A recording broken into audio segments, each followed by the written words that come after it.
It's been almost 37 years to the day that I graduated from UT. I remember a lot of things about that day. I remember I had a throbbing headache from a party the night before.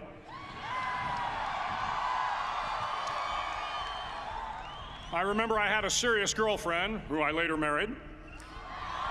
That's important to remember, by the way. And I remember I was getting commissioned in the Navy that day. But of all the things I remember, I don't have a clue who the commencement speaker was, and I certainly don't remember anything they said. So acknowledging that fact, if I can't make this commencement speech memorable, I will at least try to make it short. So the university's slogan is, "What starts here changes the world." Well, I've got to admit, I kind of like it. What starts here changes the world. Tonight, there are almost 8,000 students, or there are more than 8,000 students graduated from UT. So that great paragon of analytical rigor, Ask.com, says that the average American will meet 10,000 people in their lifetime. 10,000 people, that's a lot of folks. But if every one of you changed the lives of just 10 people, and each one of those people changed the lives of another 10 people, and another 10, then in 5 generations, 125 years, the class of 2014 will have changed the lives of 800 million people. 800 million people.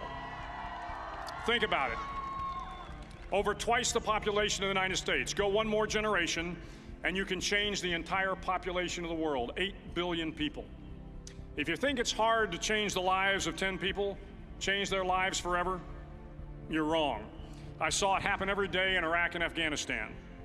A young Army officer makes a decision to go left instead of right down a road in Baghdad, and the 10 soldiers with him are saved from a close-in ambush. In Kandahar province, Afghanistan, a non-commissioned officer from the female engagement team senses that something isn't right and directs the infantry platoon away from a 500-pound IED, saving the lives of a dozen soldiers. But if you think about it, not only were those soldiers saved by the decisions of one person, but their children were saved, and their children's children. Generations were saved by one decision, one person. But changing the world can happen anywhere, and anyone can do it. So what starts here can indeed change the world. But the question is, what will the world look like after you change it? Well, I'm confident that it will look much, much better. But if you'll humor this old sailor for just a moment, I have a few suggestions that may help you on your way to a better world. And while these lessons were learned during my time in the military, I can assure you that it matters not whether you ever served a day in uniform. It matters not your gender, your ethnic or religious background, your orientation, or your social status. Our struggles in this world are similar, and the lessons to overcome those struggles and to move forward, changing ourselves and changing the world around us, will apply equally to all. I've been a Navy SEAL for 36 years, but it all began when I left UT for basic SEAL training in Coronado, California. Basic SEAL training is 6 months of long, torturous runs in the soft sand, midnight swims in the cold water off San Diego, obstacle courses, unending calisthenics, days without sleep, and always being cold, wet, and miserable. It is 6 months of being constantly harassed by professionally trained warriors who seek to find the weak of mind and body and eliminate them from ever becoming a Navy SEAL. But the training also seeks to find those students who can lead in an environment of constant stress, chaos, failure, and hardships. To me, basic SEAL training was a lifetime of challenges crammed into 6 months. So here are the 10 lessons I learned from basic SEAL training that hopefully will be of value to you as you move forward in life. Every morning in SEAL training, my instructors, who at the time were all Vietnam veterans, would show up in my barracks room, and the first thing they'd do was inspect my bed. If you did it right, the corners would be square, the covers would be pulled tight, the pillow centered just under the headboard, and the extra blanket folded neatly at the foot of the rack. It was a simple task, mundane at best, but every morning we were required to make our bed to perfection. It seemed a little ridiculous at the time, particularly in light of the fact that we were aspiring to be real warriors, tough, battle-hardened SEALs. But the wisdom of this simple act has been proven to me many times over. If you make your bed every morning, you will have accomplished the first task of the day. It will give you a small sense of pride, and it will encourage you to do another task, and another, and another. And by the end of the day, that one task completed will have turned into many tasks completed. Making your bed will also reinforce the fact that the little things in life matter. If you can't do the little things right, you'll never be able to do the big things right. And if by chance you have a miserable day, you will come home to a bed that is made, that you made. And a made bed gives you encouragement that tomorrow will be better. So if you want to change the world, start off by making your bed. During SEAL training, the students are all broken down into boat crews.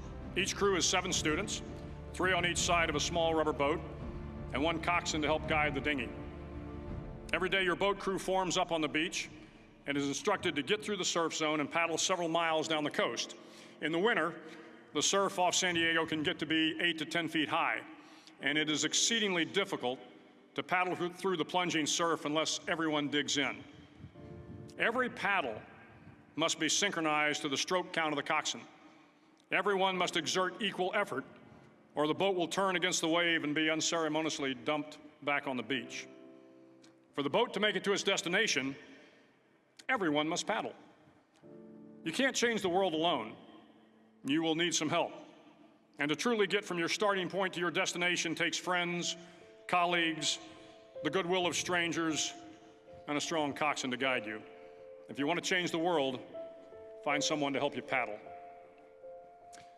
Over a few weeks of difficult training, my SEAL class, which started with 150 men, was down to just 42. There were now 6 boat crews of 7 men each. I was in the boat with the tall guys, but the best boat crew we had was made up of the little guys, the Munchkin crew, we called them. No one was over 5'5". The Munchkin boat crew had 1 American Indian, 1 African American, 1 Polish American, 1 Greek American, 1 Italian American, and 2 tough kids from the Midwest. They out-paddled, outran, and outswam all the other boat crews. The big men in the other boat crews would always make good-natured fun of the tiny little flippers the Munchkins put on their tiny little feet prior to every swim. But somehow these little guys from every corner of the nation and the world always had the last laugh, swimming faster than everyone and reaching the shore long before the rest of us. SEAL training was a great equalizer. Nothing mattered but your will to succeed, not your color, not your ethnic background, not your education, not your social status. If you want to change the world, measure a person by the size of their heart, not by the size of their flippers. Several times a week, the instructors would line up the class and do a uniform inspection. It was exceptionally thorough. Your hat had to be perfectly starched, your uniform immaculately pressed, your belt buckle shiny and void of any smudges.